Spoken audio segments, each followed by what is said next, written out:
Bonjour, 6 ans après le début de la crise, l'économie repart doucement en Europe. Mais la pauvreté, elle augmente toujours dans les 2/3 des pays de l'Union. Aujourd'hui, avoir un travail ne suffit plus pour y échapper. Les working poor, les travailleurs pauvres, sont chaque année plus nombreux. Ils représentent 8,9% de l'ensemble des travailleurs des pays membres. Face à cette réalité, les plus grandes économies de l'Union ont pris différentes initiatives. L'Allemagne vient de lancer son salaire minimum. L'Angleterre vient de réévaluer le sien de 3%. C'est la plus importante hausse depuis 2008. Et la France prépare une prime d'activité pour 2016. Coût politique, ajustement ou vraie réforme structurelle, que traduisent ces mesures? Quel sera leur effet sur la précarité des travailleurs? Nous nous interrogerons enfin sur la pertinence d'une approche européenne dans ce dossier. Temps de l'Europe. Antoine Lheureux, Johanna Touzel. Bonjour Johanna. Bonjour Antoine. Notre invitée c'est Sylvie Goulard. Bonjour Sylvie Goulard et bienvenue. Alors vous êtes française, députée européenne, vous êtes diplômée de l'ENA. Aujourd'hui vous siégez au sein du groupe libéral centriste, la DLE, et vous êtes en particulier présidente de l'intergroupe de lutte contre la pauvreté au Parlement européen.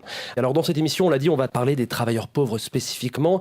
Pour commencer, qui sont-ils? Écoutez l'explication de Torfinnur Ómarsson, qui est responsable de la communication de Caritas Europa, une organisation qui lutte contre la pauvreté. Il y a certains couples où, par exemple, les deux avaient emploi avant la crise, mais un d'entre eux est entré au chômage. Ça veut dire que l'autre souffre aussi, et toute la famille. Une autre raison, c'est aussi qu'il y a trop d'emplois qui sont des emplois, disons, de mauvaise qualité. Les emplois proposés sont donc de plus en plus précaires et ça c'est une tendance lourde en Europe et en plus d'après la Commission européenne, le travail intérimaire débouche de moins en moins vers un emploi permanent. Alors dans le détail, on va parler de l'Angleterre, on va parler de la France, mais commençons par l'Allemagne. L'Allemagne, c'est la première économie de l'Union, sa locomotive depuis quelques années. Elle n'a jamais compté autant de pauvres depuis la réunification, 12,5 millions de personnes d'après une étude qui est parue le mois dernier. Et là-bas, 8,7% des travailleurs sont considérés comme pauvres. D'après Eurostat, c'est juste en dessous de la moyenne de l'Union européenne. Sylvie Goulard, c'est paradoxal ça, non ?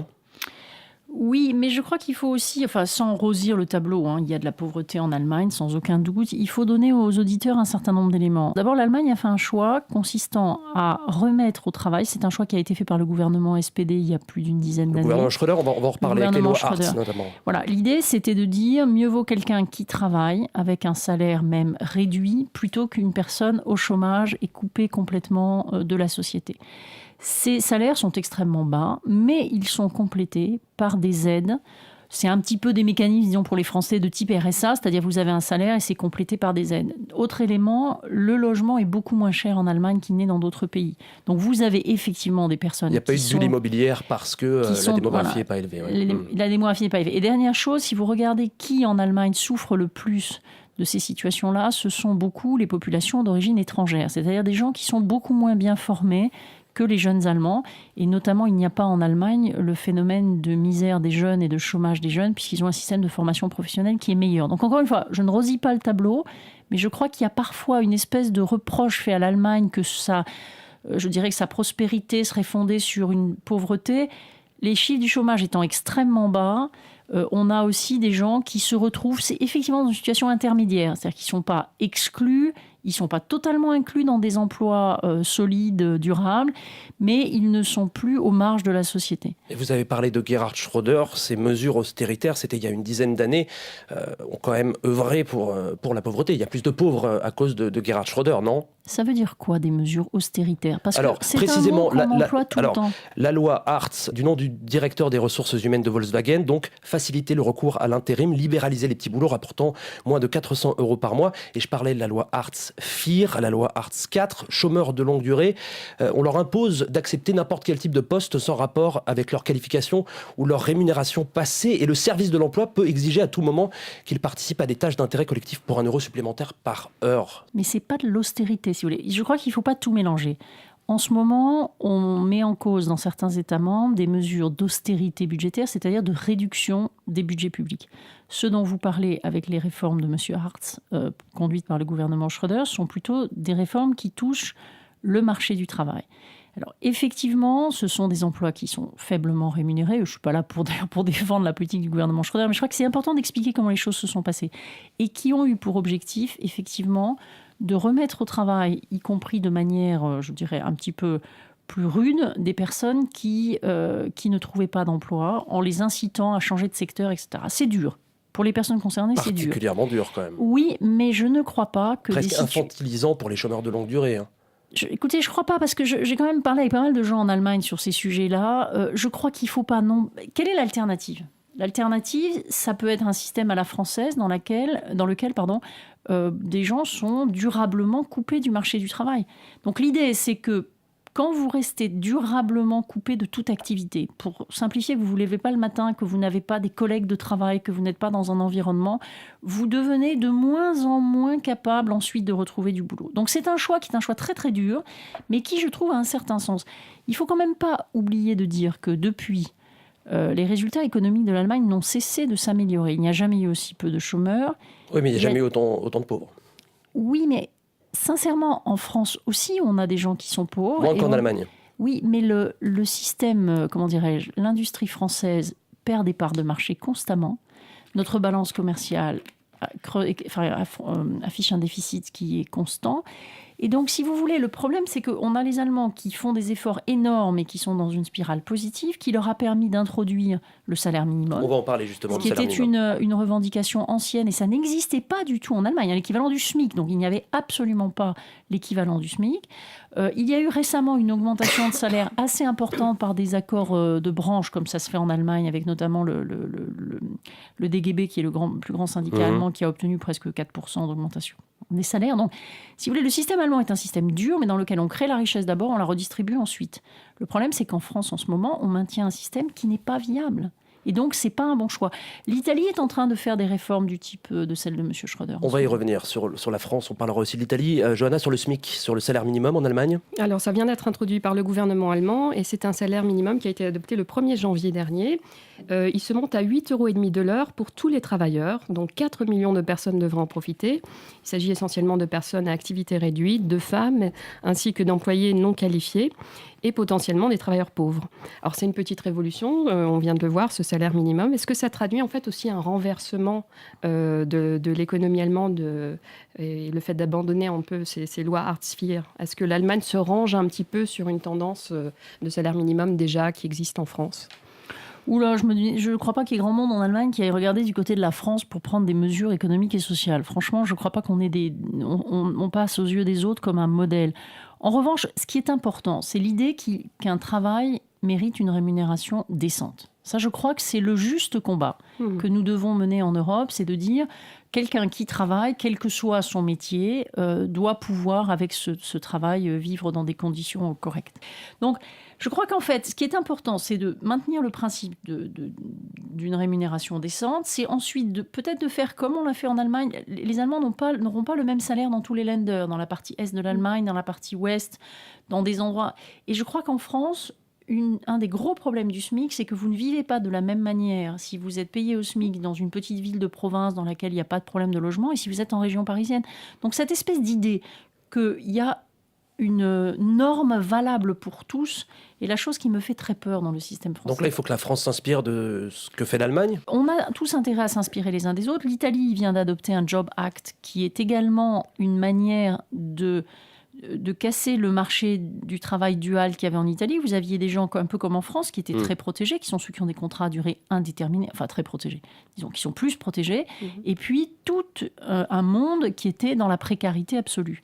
Et donc, je crois que cette idée que nos soi-disant modèles sociaux laissent beaucoup de gens sur le bord de la route est une idée qu'il faut faire progresser en France. C'est-à-dire que les Français ont tendance à dire « le SMIC, c'est formidable ». D'abord, quand on vit avec le SMIC, on ne vit pas forcément bien. Et deuxièmement, il est évident, quand on voit notamment le chômage des jeunes en France, que le SMIC a aussi un effet dissuasif dans le recrutement. Donc il faut faire attention. On va parler de la France dans un instant. Pour terminer sur le SMIC, parmi les détracteurs de cette mesure, le président de la Banque centrale allemande Jens Weidmann craint un enrayement de la dynamique de l'emploi et l'Institut de recherche économique IFO estime que 900 000 emplois pourraient disparaître, donc 340 000 à temps plein. C'est pas un peu exagéré ça ? Est-ce que réellement ce SMIC va créer du chômage finalement en Allemagne ? Non, mais c'est pas en Allemagne ou ailleurs. C'est qu'à partir du moment où vous introduisez un salaire minimum, vous interférez avec le choix des entreprises pour de très bonnes raisons que personnellement je défendrai, il n'y a pas de question, mais vous pouvez inciter des entreprises à ne pas recruter. C'est un phénomène en quelque sorte mathématique.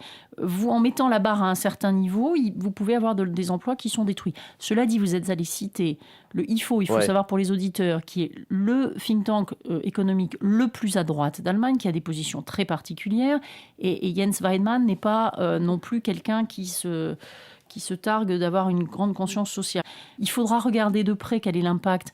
Vous avez des Länder en Allemagne, dans le sud, dans lequel il y a le plein emploi absolu.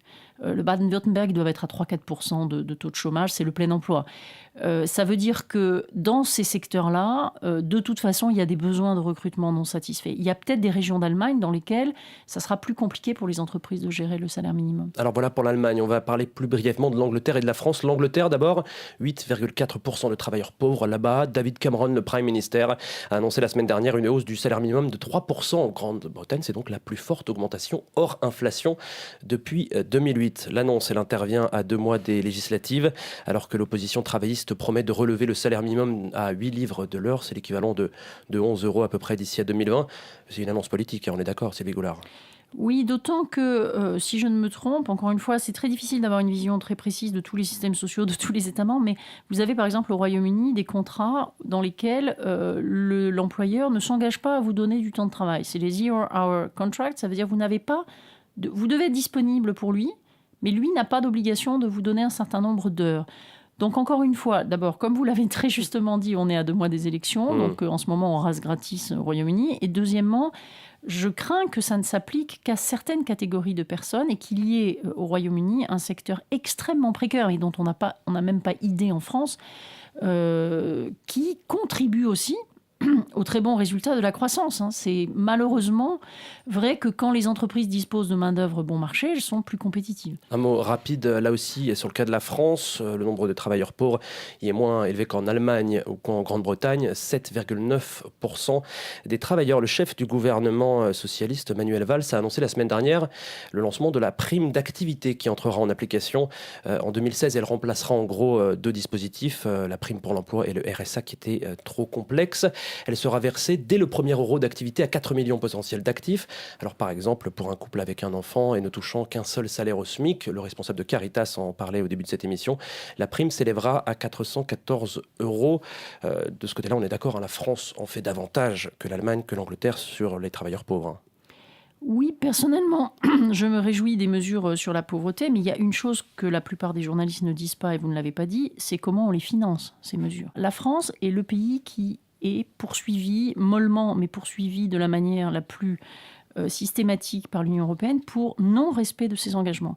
Moi, ce qui m'intéresse, c'est pas seulement qu'on obéisse à Bruxelles, entre guillemets, c'est qu'on respecte aussi les rapports de la Cour des comptes. Les finances publiques en France sont mal gérées. Nos systèmes sociaux génèrent de la dette. On est à 1 000 milliards de dette, 100% du PIB. Donc vous pouvez créer tous les dispositifs que vous voulez. Il y a un moment où si vous ne les financez pas par de la croissance et de la compétitivité, vous mentez aux gens. Et regardez ce qui se passe en France. On invente ce genre de dispositif, mais vous avez un chômage des jeunes qui est effroyable. Quand vous avez 1 jeune sur 6 qui sort du système scolaire sans aucune qualification,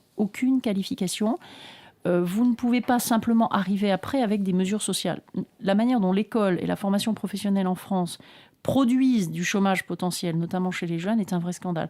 Vous avez également en France beaucoup de seniors qui sont au chômage. Alors vous parliez des jeunes, c'est une catégorie qui est particulièrement touchée par cette caractéristique des travailleurs pauvres. D'après Caritas, il y a l'apparition de travailleurs non conventionnels, donc jeunes et primo-arrivants, nouveaux sur le marché du travail, qui souffrent d'un double désavantage. Ils sont vulnérables face au chômage et il n'y a pas de protection sociale. Alors à la fois en Allemagne, à la fois en France, les jeunes, c'est un petit peu une catégorie à part dans les mesures dont on a parlé. Est-ce que c'est un cas à part, les jeunes, sur ce dossier-là? Est-ce qu'il faut le traiter particulièrement? Non, il y a une chose qui est particulièrement importante, c'est que la jeunesse, c'est toujours l'avenir d'un pays. C'est la force vive, ce sont les travailleurs d'aujourd'hui et des décennies qui viennent. Bon. Mon souci des jeunes, et encore une fois, ne mettez pas l'Allemagne et la France dans le même panier de ce point de vue-là. D'ailleurs, il y a d'autres pays qui réussissent. Non, mais c'est vrai pour le SMIC, il y a un débat sur les jeunes et en France pour la prime d'activité. C'est pas mais la ça même ne chose, me choque pas éventuellement que quelqu'un qui a moins d'expérience soit un peu moins rémunéré. Ça, c'est pas anormal, surtout si l'entreprise fournit avec le premier emploi, je dirais, une entrée dans le marché suivie qui donne aux gens plus de qualifications. Le vrai problème des jeunes en France, c'est qu'ils sont non qualifiés et que quand vous regardez les évolutions technologiques qui vont détruire de l'emploi, ne nous faisons pas d'illusions, dans les années et les décennies qui viennent, on va avoir une destruction massive d'emplois. Il n'y a que les personnes qualifiées et pas qualifiées avec le genre de titres qu'on a dans des universités qui ne vous ont pas préparé à la vie professionnelle. Mais si vous n'avez pas des gens qualifiés, vous ne pouvez pas avoir accès au marché du travail de manière durable. On a le cas particulier du brain drain qui est extrêmement grave dans des pays comme l'Italie, qui signalait hier les chiffres et les dépenses pour la formation de ces jeunes qui partent ensuite travailler en Allemagne. C'est un phénomène dramatique en Grèce, en Italie, etc. Donc là aussi... Oui et non, c'est-à-dire que très sincèrement, on a fait le marché intérieur pour qu'il y ait la libre circulation des personnes. Le fait que des jeunes trouvent du travail en Allemagne est positif. Vous avez une zone euro qui ne sera jamais, il faut arrêter de dire des sottises aux gens, vous n'aurez jamais exactement le même niveau de développement partout. Vous n'avez pas vocation non plus à ne pas vous spécialiser. Les économies en général se spécialisent. Donc vous avez des régions en France, vous avez la région Île-de-France ou la région Rhône-Alpes qui sont plus dynamiques que d'autres. Il peut y avoir des jeunes qui vont chercher du boulot là-bas. La vraie question que vous avez évoquée, et vous avez raison, c'est il y a eu des coûts de formation assurés par les pays de départ. Et la question, c'est de savoir si ces jeunes partent quelque temps et puis reviennent, enrichis de leur expérience, ou si c'est des départs à somme nulle. Si c'est des départs à somme nulle durables, ça c'est plus gênant. Mais je pense quand même que les mesures qui ont été prises aussi bien en Espagne qu'en Italie, encore une fois, qui sont des mesures assez dures, mais qui sont des mesures qui ont plutôt assaini les perspectives. Vous avez une relance des exportations en Espagne, vous avez en Italie une industrie qui est passée devant le secteur industriel français. Il faut que, encore une fois, il y ait suffisamment d'emplois dans le pays pour que les jeunes aient envie d'y rester. L'Italie a un énorme problème de formation professionnelle et d'éducation qui est également signalé par l'OCDE, comme la France. Sylvie Goulard, députée européenne depuis 2009 au sein du groupe libéral centriste. Vous êtes également donc présidente de l'intergroupe de lutte contre la pauvreté au Parlement européen. On parlait à l'instant de l'Italie, on a parlé de l'Allemagne, de la France, de l'Angleterre. Parlons maintenant de l'Europe, de l'Union européenne. Elle ne dispose pas de compétences sociales, ou très peu, c'est le principe de la subsidiarité. Mais ça n'empêche pas de réfléchir à cette question. En 2011, le Parlement européen a voté une résolution demandant que la Commission lance une consultation en vue d'étudier le début d'une législation, c'est un peu compliqué, mais visant à offrir un système de revenu minimum garanti. Les salaires minimums, ils existent aujourd'hui dans 21 États membres de l'Union européenne. Ils varient très fortement, ça peut aller de 150 € par mois en Hongrie ou en Pologne, 150 à 400 €, jusqu'à 1400 € Royaume-Uni, France ou Belgique. Alors Sylvie Goulard, on l'a vu, la France observe ce qu'il se fait en Allemagne. L'Allemagne vient de lancer son salaire minimum, qui est un des fondements du modèle français. Est-ce qu'il faut laisser les politiques européenne converger, disons naturellement, ou est-ce qu'il faut légiférer et pousser pour la mise en œuvre d'un salaire minimum européen ? Il ne peut pas y avoir, en l'état actuel des choses, un seul salaire européen. Les salaires, c'est quoi ? Il faut quand même dire aux auditeurs, ce n'est pas quelque chose qui est fixé par les politiques. Un salaire, c'est ce qu'une entreprise qui produit des biens qui ont vocation à être achetés par d'autres, donc il ne faut pas que les prix soient trop élevés. Voilà, vous produisez, je ne sais pas, des chaussures, vous payez vos salariés qui fabriquent les chaussures à un prix qui fait que vous arriverez à vendre vos chaussures. Bon. Donc les salaires, ça obéit à une logique économique. Bien sûr, la puissance publique doit intervenir pour que ça ne soit pas, évidemment, le rêve de plusieurs... dans l'abstrait, ça serait que les gens travaillent gratuitement, ça ferait des produits moins chers, mais ce n'est pas possible, puisque les salariés sont aussi des consommateurs. Puis il y a aussi des valeurs morales qui font que dans une société, il faut quand même que tout le monde soit bien rémunéré. Donc on en est là, et les différences entre les États membres sont telles qu'il ne faut pas faire miroiter, vous l'avez dit vous-même, les différences sont énormes, un salaire minimum unique dans toute l'Europe. Est-ce que ça va s'ajuster naturellement ? Est-ce que ça va converger ? Alors la vraie question, elle est plutôt là. Ouais. La vraie question, et objectivement, l'Union européenne, enfin ça s'appelait la communauté à l'époque, a très bien fonctionné des années 50 aux années 80 comme vecteur de convergence. Quand on se souvient dans quel état était l'Italie, dans quel état était l'Espagne, la manière dont nos pays se sont développés, c'est en partie grâce au marché commun et à l'Europe que ça s'est produit. Et on avait une convergence et on avait une classe moyenne de plus en plus grande et avec des perspectives. La vraie difficulté depuis les années 80, et ça revient à ce qu'avait dit Johanna au début, c'est-à-dire le phénomène mondial, on a plutôt un creusement des inégalités. Et ça, c'est très compliqué à gérer, même si je crois qu'il faut arrêter d'être tout le temps dans le négatif. Prenez un exemple concret. L'Ukraine et la Pologne étaient au même niveau de vie lorsque le rideau de fer est tombé. Ukraine-Pologne, des pays de taille, Pologne un peu plus petite, mais enfin bon, le même niveau. Grâce à la participation à l'Union européenne, à l'état de droit, à l'économie de marché, etc., et au marché commun, la Pologne est infiniment plus prospère que ne l'est l'Ukraine aujourd'hui. Donc je crois que ce phénomène d'augmentation dans les pays les plus pauvres, il existe, mais il requiert une vigilance de tous les instants parce que c'est pas du tout naturel la convergence. C'est quelque chose qu'il faut arriver à créer. Mais la convergence, c'était l'objectif des pères fondateurs. Et aujourd'hui, on a l'impression qu'on en est à limiter les divergences. Et donc, on a créé cette stratégie 2020 de lutte contre la pauvreté. Et on est en train de s'éloigner des objectifs, puisque l'objectif initial de cette stratégie lancée par la Commission européenne, c'était de réduire de 20 millions le nombre de personnes menacées par la pauvreté d'ici à 2020. Or, aujourd'hui, on a une augmentation déjà de 5 millions de pauvres de plus par rapport à 2013. Donc, est-ce que cette stratégie, en fait, elle fait sens, vu les divergences qu'on est en train de vivre ? Non, la stratégie fait sens. Ce qui s'est passé entre-temps, c'est qu'on a traversé une crise effroyable. La stratégie a été mise en place après la crise, après le début de la crise. Non, elle a été conçue avant et elle a approuvée été... en 2010, lancée. Oui, mais 2010, vous savez, souvenez-vous, il y avait eu la crise financière venant des États-Unis en 2007-2008. On avait l'impression qu'on en était sorti. Et à ce moment-là, la zone euro a été frappée par la crise de la dette souveraine et la question grecque qui a émergé au printemps 2010.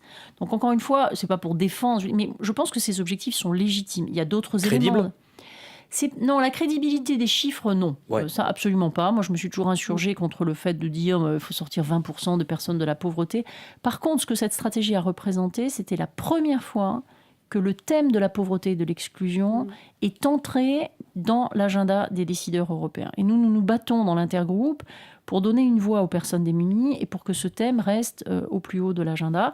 Mais encore une fois, moi, mon approche de toutes ces questions, c'est pas une approche seulement sociale, au risque de vous surprendre. Je crois qu'il ne faut pas créer les blessures et puis arriver après avec du mercurochrome pour les soigner. Il faut un système qui soit plus compétitif, un système économique compétitif. C'est pour ça que tout à l'heure, j'ai bondi quand vous avez employé le mot austérité, parce qu'il faut quand même savoir que les raisons pour lesquelles on fait certaines politiques dites d'austérité, qui pour moi sont aussi des politiques simplement d'assainissement des finances publiques, de meilleure utilisation d'une ressource rare. Oui, mais ça, les plus pauvres payent, on est d'accord sur l'austérité. Non, je ne suis pas d'accord avec vous. Ça dépend comment on les mène. Il y a sûrement eu des abus, mais je prends un exemple. Quand en France, on se paye le luxe d'avoir 36 000 communes quand les Allemands en ont 11 000, est-ce que vraiment, si on diminuait le coût de notre organisation locale, c'est les pauvres qui paieraient? Non. On pourrait diminuer les coûts de structure. On n'a pas besoin d'avoir autant de communautés de communes dont les présidents ont des voitures avec chauffeur. Là, ce n'est pas les pauvres qui trinquent. Donc, encore une fois, qu'on maintienne des budgets sociaux, oui. Qu'on maintienne des budgets éducatifs, notamment dans les zones les plus défavorisées, oui. Mais il y a des mauvaises dépenses publiques qui sont maintenues au détriment de dépenses sociales. Mais ce que vous dites, c'est que l'austérité ne crée pas de pauvreté, c'est bien ça que vous dites ? Je n'ai pas dit ça. J'ai dit simplement que quand vous dépensez de l'argent que vous n'avez pas, qui est l'alternative aux politiques actuelles, c'est in fine les gens les plus pauvres de la société qui vont trinquer. Ce sont les jeunes. Donc l'austérité est un moindre mal. Non, c'est pas ça. Un assainissement de nos finances publiques est nécessaire. Nous ne pouvons pas continuer à dépenser un argent que nous n'avons pas. En ce moment, la France emprunte. Moi, je voudrais que les auditeurs le comprennent. C'est comme si dans votre famille, on finançait les dépenses courantes, non pas l'achat de la maison par exemple, mais les dépenses courantes avec de l'emprunt que devront rembourser les enfants. C'est profondément antisocial. De même que la défense de toutes les professions réglementées, de tous les gens qui sont dans des rentes, est quelque chose d'antisocial. Mais qu'est-ce qui se passe? Vous avez des gens extrêmement malins, qui sont les privilégiés du système actuel, ou des gens qui ne veulent pas se remettre en cause, qui utilisent de bonne foi le scandale de l'austérité, c'est pas bien, pour défendre leurs propres privilèges. On l'a vu dans le vote de la loi Macron en France, que personnellement, j'aurais voté. Parce que je pense que quand on permet à des autocars de relier des villes à des coûts très modiques, c'est plutôt mieux pour les gens démunis. Quand on veut abaisser les coûts d'un certain nombre de professions qui vivent relativement bien, c'est plutôt dans l'intérêt du pays dans son ensemble. Donc je crois qu'il faut sortir de ces postures. Il n'y a pas la mauvaise austérité, la bonne austérité. Il y a des mesures qui doivent être prises et qui peuvent être plus ou moins intelligemment calibrées, ça c'est vrai. Bon, pour terminer un peu sur le niveau européen, en fait ce que vous dites c'est que les pays européens n'échapperont pas à une réforme, ça c'est sûr. Il faut se réformer, il faut se restructurer un peu à l'exemple de ce qu'ont fait l'Espagne et le Portugal avec succès. Mais donc est-ce que ça signifie que l'Union européenne a un autre modèle de développement, qu'on n'a pas vocation à suivre ce modèle américain de développement inégalitaire? Vous vous souvenez que dans le traité de Lisbonne, on a cet objectif d'une économie sociale de marché hautement compétitive. Est-ce qu'enfin, on va donner de la substance à ce modèle de développement? Écoutez, je crois qu'il ne faut pas... quiconque va aux États-Unis se rend compte de la différence entre l'Europe et les États-Unis. Comme je l'ai dit au début, l'essentiel, c'est d'arriver à préserver ce mode de vie solidaire qu'on a mis en place en Europe. Est-ce que l'Europe ne se rapproche pas des États-Unis et du modèle américain ? Mais nous sommes dans une compétition mondiale. Voilà. Donc on est obligé finalement de... C'est pas un choix. C'est non seulement les Américains, mais aller faire un tour en Chine, aller voir en Inde, regarder l'Afrique, regarder la manière dont un certain nombre de pays jeunes, dynamiques, disposant de main-d'œuvre de plus en plus qualifiée, entrent dans la compétition mondiale. Les souverainistes et ceux qui vous disent on peut avoir une petite bulle bien à nous, ce sont des gens qui font disparaître les autres avec une télécommande. Oui, il n'est pas question de souverainisme, mais au niveau de l'Union européenne, on peut adopter une politique peut-être différente. Oui, non, mais c'est pour ça qu'effectivement, il faut réfléchir à un modèle. Et quand Johanna dit très justement que dans le traité, il y a l'économie sociale de marché, c'est un concept qui est né en Allemagne après la Seconde Guerre mondiale et qui vise à dire l'État a toute sa place, la puissance publique a toute sa place pour assurer une éducation de qualité, pour assurer une justice qui fonctionne bien, pour faire respecter les règles d'une concurrence loyale, pour avoir une monnaie avec laquelle on ne joue pas. Voilà. Et en même temps, l'économie de marché est ce qu'on a trouvé de mieux pour être compétitif. Et je crois que c'est cet équilibre-là qui est difficile à trouver, mais qu'on essaye de chercher en Europe. Sylvie Goulard, merci. Merci à vous, Johanna. Merci, Antoine. À bientôt. On se retrouve dans 15 jours pour un nouveau numéro du Temps de l'Europe. À très bientôt.